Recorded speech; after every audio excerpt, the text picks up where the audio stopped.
जय जय कामाक्षी, जय मा जय मा जय मा। কিছু ভক্ত মানুষ আমায় প্রশ্ন করেন যে আমি শ্রীবিদ্যা কবে থেকে করছি, কি করে শ্রীবিদ্যা এলাম।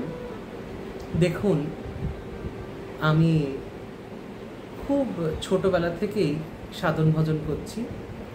আমার বাড়িতে আমার জন্মেরও বহু আগে থেকে বংশ পরম্পরায় মা কালী আছেন।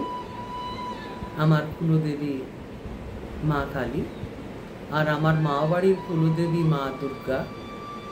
তাই জন্মের থেকেই শক্তির সাথে আমার একটা আলাদা সম্পর্ক আছে বলতে পারেন। মা কৃপা করে আমাকে এরকম জায়গায় পাঠিয়েছেন।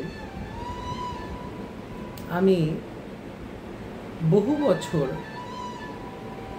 প্রায় আপনার 12 বছর মতো সময় দুই পীঠাধীশ্বর শঙ্করাচার্য জগৎগুরু স্বামী স্বরূপানন্দজির কাছে ছিলাম। ওনার কাছ থেকেই আমার শ্রীবিদ্যার হাতে খড়ি, ওনার কাছ থেকেই শুরু।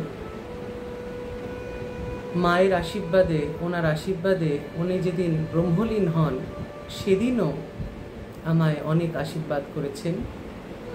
তার ঋণ আমি, গুরুর ঋণ আমি এই জীবনে চোকাতে পারবো না। আমার সে ক্ষমতা নেই, আমার সেই ধৃষ্টতাও নেই।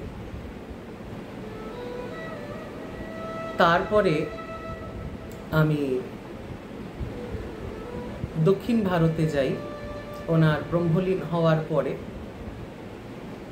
ওনার ব্রহ্মলীন হওয়ারও একটু সময় পরে আমি দক্ষিণ ভারতে যাই। ওইখানে শান্তানন্দজি বহু তপস্যা করে মায়ের দর্শন পেয়েছিলেন। ওনারই সুযোগ্য শিষ্যর কাছ থেকে আমার শ্রীবিদ্যা পূর্ণোত্তর পূর্ণ দীক্ষা পূর্ণাভিষেক হয়। আগম পীঠাধীশ্বর ভুবনেশ্বরী পীঠাধিপতি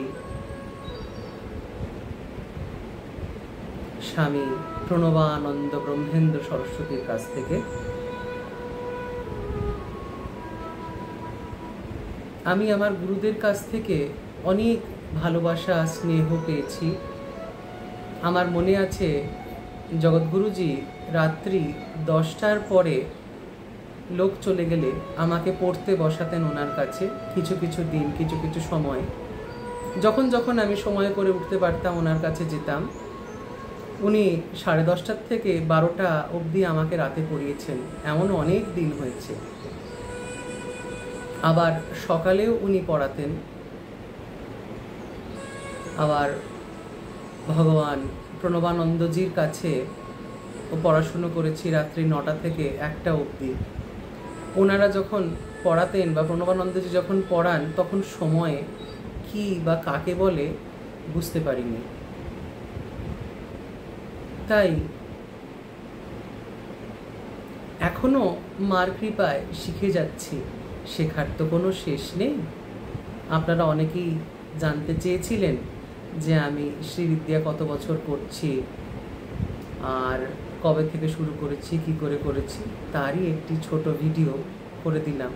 কারণ প্রত্যেককে আলাদা আলাদা করে উত্তর লেখা, মার পুজো পাঠ সমস্ত কিছু করে কর্মকাণ্ড করে সম্ভব হয়ে ওঠে না।